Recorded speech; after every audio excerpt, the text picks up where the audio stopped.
नमस्कार मंडळी. मग कसं वाटलं माझ्या भावाचं लग्न? एन्जॉय केलं ना? तुम्ही दिलेल्या सगळ्या माझ्या व्हिडिओंना भरभरून प्रतिसाद दिला त्याबद्दल धन्यवाद.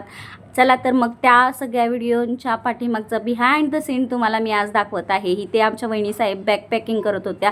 2 दिवसावरतीच लग्न कार्य आलेलं आहे आणि अजून मुलाच्या बॅगचं पॅकिंगच झालेलं नव्हतं. हॉलवरती काय घेऊन जायचं काय नाही हे सगळं राहिलं होतं. असा कुठं नियम आहे की फक्त नवरी मुलीनंच तिच्या बॅग पॅकिंग कराव्या? इथे मी नवरदेवाला जरा 4 चांगल्या गोष्टी सांगितल्या, काय करायचं काय नाही सगळं सांगून झाल्यानंतर वरती आम्ही गेलो जिथे आम्हाला संगीताचा कार्यक्रम करायचा होता.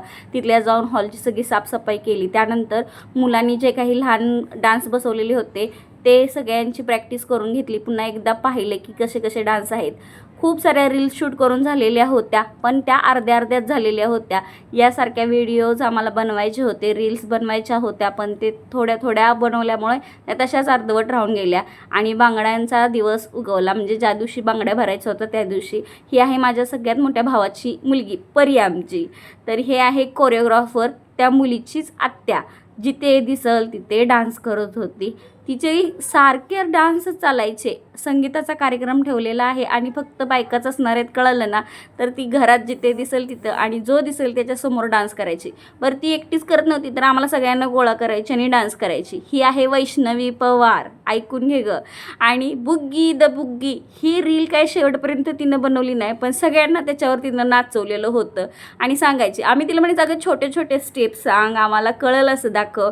तर नाही, तिचं सगळं वेगळंच चाललेलं असायचं.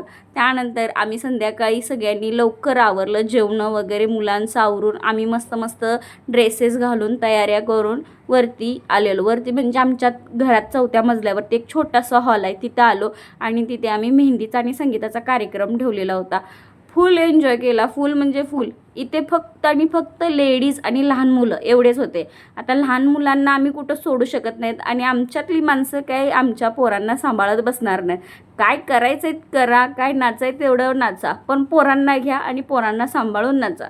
मग काय कडावरती घेतलं पोरांना आणि डान्स केलं. तुम्ही बघतच असाल किती एन्जॉय केलेला आहे. आणि हा खरंच खूप सुंदर म्हणजे सुंदर आमच्या आयुष्यातला हे होता अनुभव होता. आणि ह्या अनुभवाचाच परिणाम तुम्हाला बघायचा आहे. नवरदेवाच्या हातावरचीच मेहंदी राहिली अर्धवट. मग काय दुसऱ्या दिवशी सकाळी सकाळीच आमचं नवरदेव लागलं पेंगायला मेहंदी काढताना. खूप म्हणजे खूप हसलो आणि खूप एन्जॉय केलं हे लग्न मनापासून सगळ्यांनी. कारण गेले 2 ते 3 वर्ष घराचं काम चालू होतं, 2.5-3 वर्ष तर गेलेच घराच्या बांधकामात. त्यामुळे सगळे खूप लांब राहायला गेलेले होते आणि आज एकत्र आलेले, त्यामुळे हे लग्न कार्य खूप एन्जॉय केलं. तुम्हाला कसं वाटलं नक्की कळवा.